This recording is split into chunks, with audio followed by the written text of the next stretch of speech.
What is up, and welcome to the Fast Break Kids. I am Wiley Lewis here with your Week 7 picks, even though they're actually mine. I am here with Jared off camera. He's reading comic books right now. I only notice him there because he'll probably chime in every once in a while, as he typically does. Now, moving on from last week. You're not going to do that. Last week, I went 11-4, moving my score up to record is 53-39. So feeling pretty good right now about my picks. Feeling good. Moving forward, let's go into Week 7 and see what I got. On Thursday night, that is tomorrow from when I'm shooting this, so by the time this video goes up, it'll probably already happen, but I am going to take the Packers. The Packers have looked very off the whole season. Aaron Rodgers has not looked great. He's looked like an average guy. The offensive line isn't really the entire problem because he did seem to have a lot of time against Dallas, but boy, did he look off. He threw one of the worst interceptions you can throw as a quarterback. It was right to the other team. Didn't even see the safety coming up. It was Barry Church. And so the Packers are off. Something's wrong with them. And, you know, nothing does a Packers team that's off better than playing a crappy Chicago Bears team. Okay? They don't know who they want at quarterback. If it's Brian Hoyer or Jay Cutler, both of them are just terrible at this point. Hoyer hasn't looked terrible, I guess, but he hasn't looked good either. They just lost to the Jaguars at home when they were up by double digits in the fourth. So that doesn't bode well for John Fox in this Bears roster moving forward. So I like the Packers winning this pretty easily. Aaron Rodgers kind of gets back on track. Eddie Lacy is out for several weeks, so that could put a dent in their offense, but I think they still have enough to get by the Bears at home in Lambeau Field. Now, moving forward, Giants at the Rams. Rams losing again, a close one against Detroit. Case Keenum is actually looking fantastic lately. At one point, he threw 19 straight completions against Detroit, which was a franchise record, which isn't that impressive. Actually, you know what? I take it back. That is impressive because Kurt Warner played for the Rams. So for him to be at the top of that list for that franchise is actually pretty impressive in its own. Of course, he did throw the pick that sealed it late in the game in the fourth quarter, so that would go against him. Kenny Britt went off. Losing to the Lions doesn't look great, and they have the Giants coming to LA. The Coliseum has not been getting good reviews from the LA fans. At some point against the Seattle Seahawks in Week 2, they ran out of water in the building. Fans could no longer get water. So I don't know about you, Jared, but that sounds like a mistake. Yeah, I'm pretty sure. Yeah, that really only happens to third world countries. Yeah, usually, but it's an old stadium. It could be considered by some standards a third world stadium. So, sorry LA, but deal with that. What they will deal with though is the New York Giants and have to deal with Odell Beckham Jr. How'd you like that segue? Odell Beckham Jr. basically lost his mind this past week, as he typically does on Sundays, whether he gets the ball or not. This time he got the ball plenty, and he scored a huge touchdown for the team and ended up being the game winner. But he lost his marbles. He threw his helmet. He proposed to the kicking net. Don't know why that's still going on, why he's got that bit still going. But the cameras ate it up. Yes, it did. And it kind of hid the fact that he almost destroyed that game by throwing the helmet and doing all that stuff because he got flagged for a 15-yard penalty for, I don't know, unsportsmanlike conduct. And it almost cost him. They moved the Ravens up on that kickoff. And I don't know how many times that has to happen before a team finally stops over-celebrating at the end of a game. Make sure it's all zeros before you freak out and just lose your mind like that and not think about what you're doing. Killed TCU and Kenny Hill earlier in the season against Arkansas. Did it again against Georgia. Georgia wide receiver caught one with just like 15 seconds left to kill them on that one because Tennessee drove down, and we all know Tennessee hit that Hail Mary. It's just bad. Just take the touchdown, relax, and wait till the game's over before you just go mental like that. So I'm going to take the LA Rams. That was quite a big tangent for me. I'm going to take the Rams, despite the fact that the Giants won last week. They beat a pretty mediocre Baltimore Ravens team, and I'll get to them later. So I'm going to take the Rams. I like the way Case Keenum's playing. I think at home they can play tougher defense. And if you stop Odell Beckham Jr., you pretty much stop the Giants because they got nothing else. Eli has looked just like trash, which is not too far from the way he's typically played throughout his career, minus a few bizarre, legendary fourth quarter performances and in the Super Bowl. They have no running game. The defense is okay, so I like the Rams. Buffalo traveling to Miami. Miami somehow pulled it together and beat the Steelers at home. I'm not even going to try to analyze that game. It was bizarre. Ben Roethlisberger got hurt, went back in the game, and then he's got a torn meniscus. It's all over the place. Jay Ajayi ran for over 200 yards after he has done relatively nothing this whole season. They're playing a Bills team that is on fire right now. Tyrod Taylor playing great. LaShawn McCoy looks like the Shady McCoy from years ago. He's looking fantastic, and I have to take the Bills. The Dolphins, they've got 2 wins. I don't know how, but they're not going to get a third one this week. It's going to be Buffalo. They're going to run all over them, and I like Rex Ryan's team to stay on fire and continue climbing that division rank and challenging New England for that title when they've really have nothing to do with that title for the longest time. Browns at Bengals, the Battle of Ohio. This is going to be like a scrimmage. The Bengals are going to take care of their business against the Browns. I don't completely dislike the Browns entirely. I like Terrell Pryor. He's been playing great. And Cody Kessler, I don't know how much of a bright future he has as a quarterback, but he has looked very good. He has performed well under basically insurmountable odds because the Browns are just so bad. And it's not their time. It was the Cavs' time. It might be the Indians' time. It's not the Browns' time. Cleveland, don't worry. You might get there one day for a football franchise. So, Bengals big time. And don't worry, Bengals fans, because it's going to get better. They've had a tough schedule so far. They won the 2 games that they should have won. And then, if you look at their schedule, and I'm looking at the schedule right here, you're talking about, okay, we play at Pittsburgh, at Dallas, at New Orleans, and then at home against Denver. Denver, they kept it close for the most part, and Denver pulled away. Those are 4 games that are not embarrassing to lose. At Pittsburgh, Ben Roethlisberger is just ridiculous at home. The stats support he is so much better at home. Dallas is just mowing people down, and New England, Tom Brady's back. When you're playing against an angry Tom Brady, it's not good. And that was a close game for the most part. They had the lead in the 4th quarter, and then it kind of got away from them after that safety. But looking forward, Bengals fans, there is hope. First of all, Big Ben's hurt. We don't know how long. I think somebody said 4 to 6 weeks.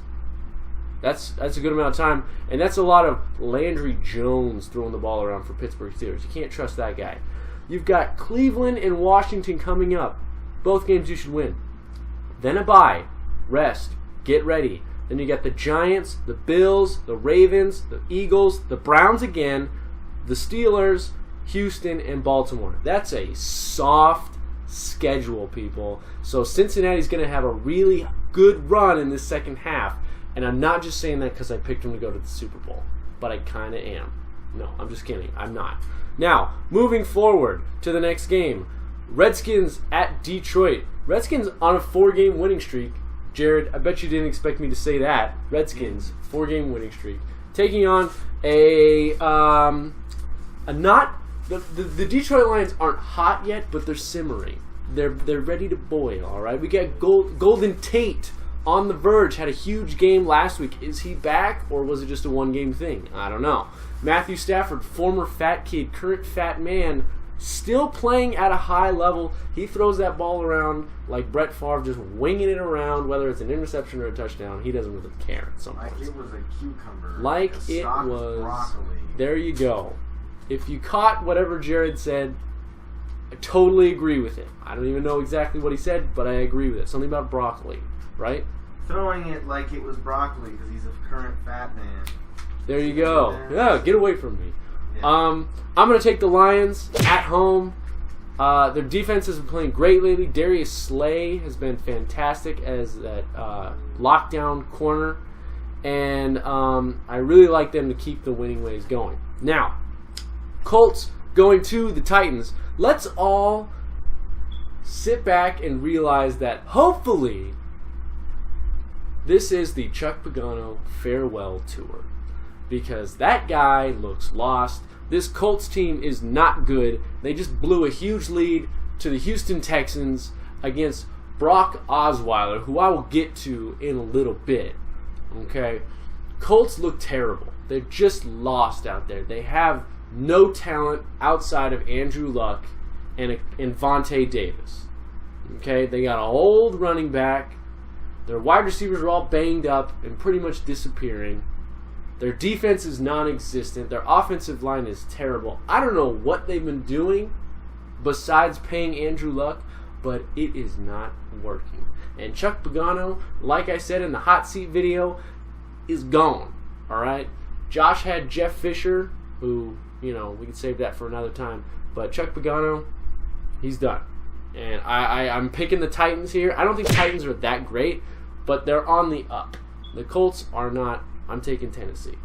New Orleans at Kansas City. New Orleans coming off a big, very close win against the Panthers. It was a shootout because, as always, New Orleans has no defense.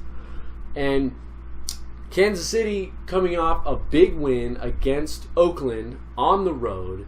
Andy Reid is almost impossible to beat after a bye. I believe it's 19-2 all-time off of bye weeks. So, pretty good. And, Bob the Tomato, he's good, Jared. He's got skills. Who is Bob the Tomato? Andy Reid. He looks like Bob the Tomato out there with the big red jacket, especially if it's cold. He does look like Bob. I mean, granted, he's got the mustache. He's like Bob the Tomato with a mustache, basically. Yeah, that's very true. He looks like him. Check it out, all right? Look for that. I'm sorry. I don't want to be mean to Andy Reid, but he does. He looks like Bob. He looks like... No, he looks like... He does. Yeah, okay. But he's good. He's a talented coach, and I'm picking the Kansas City Chiefs to win this game. A lot of people were worrying about them after they got just obliterated by the Pittsburgh Steelers, but I'm telling you, this Kansas City team is talented. They just got Jamal Charles back, and they're kind of easing him into the game. He played well against the Raiders, and they just grounded the Raiders down into a pulp. And the defense, it's getting there. Marcus Peters leads the league in picks. They're getting more pressure. Justin Houston isn't even back yet. Tom Ali is a menace. You got Eric Berry back there. I like Kansas City moving forward, and that's not just because I picked them to win the division, but it kind of is. This seems like a trend, Jared. I'm making my picks about my divisional picks. It's a little biased, but I don't really care at this point. I say Kansas City beats New Orleans. Defense. It's the defense. New Orleans has no defense. If Alex Smith makes you look silly, you got problems on defense. That's what he's going to do. Oakland at Jacksonville. I'm taking Oakland as much as I don't want to say it. See, I'm not completely biased. I think Oakland wins it close. Jack Del Rio's back in Jacksonville for a day, and I like both these quarterbacks. These are both the young guns of the league. I like Derek Carr a little bit more than Blake Bortles right now because he takes care of the ball. Blake Bortles really likes to give it to the other team. He threw another pick against Chicago and a fumble, although the pick wasn't his fault. If you go back, it wasn't his fault. But I like Oakland.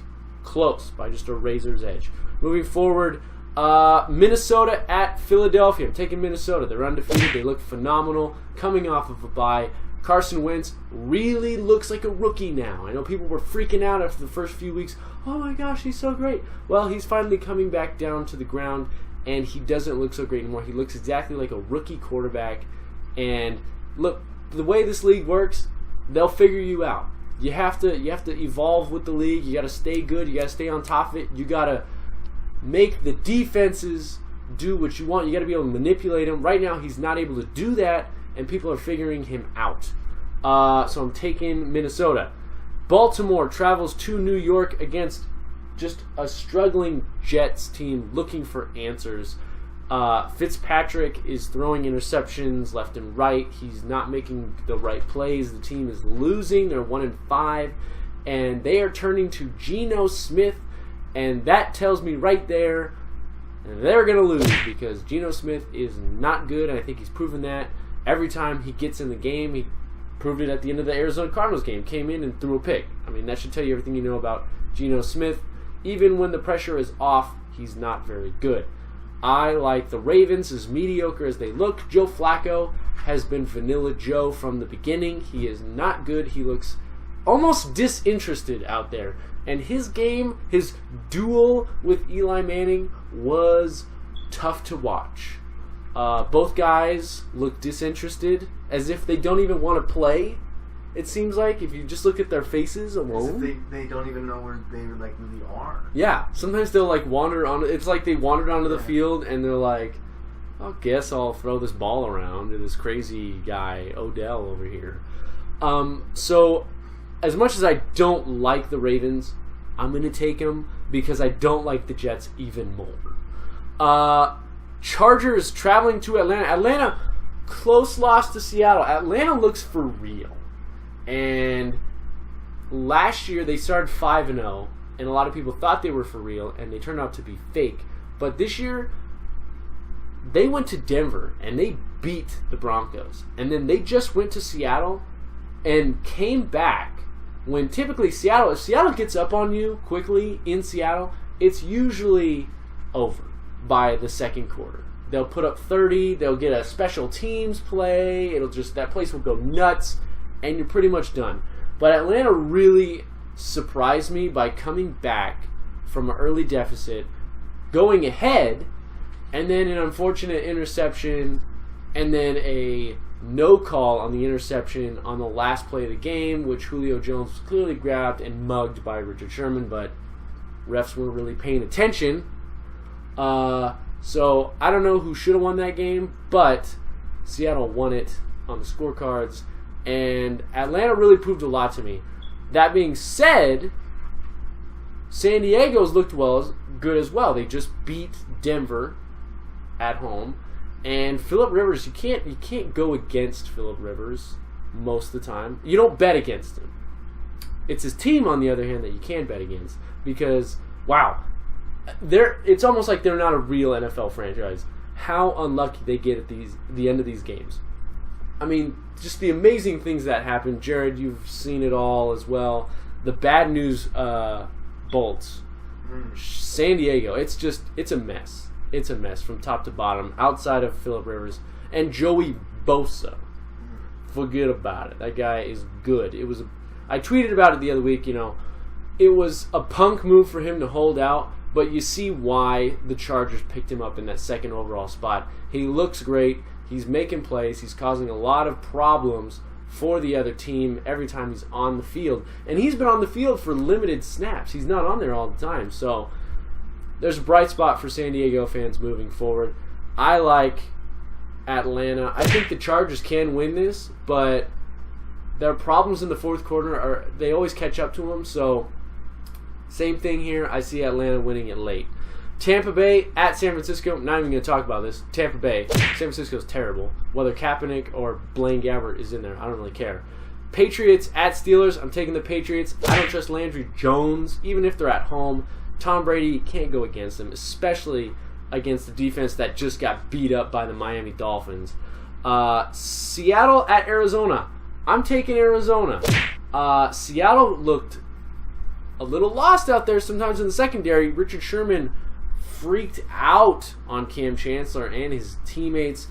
They rallied late and won the game, but Carson Palmer, if he can play smart and if David Johnson can be the monster that he has shown throughout this year, and right now I really think he is the best running back in the league.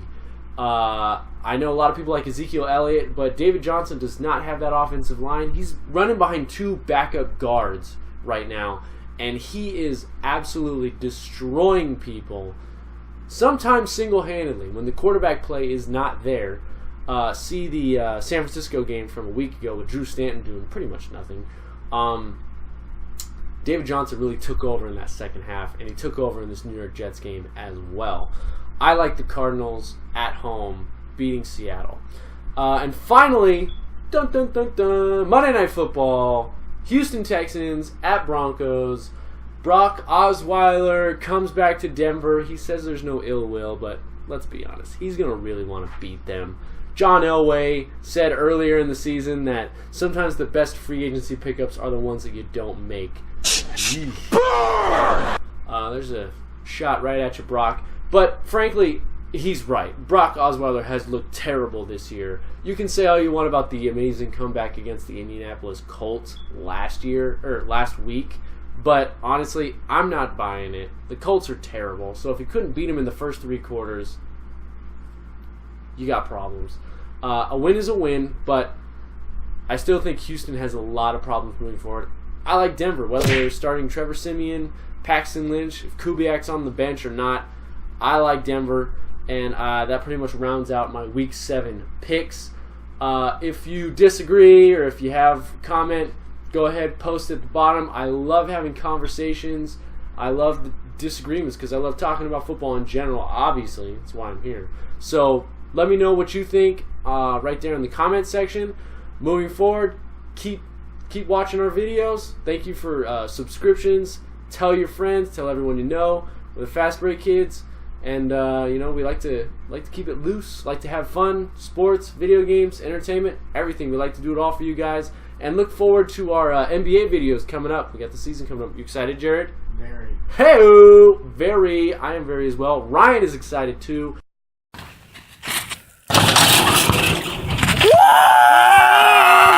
Hopefully we can get a quick overview of the season and our preseason picks.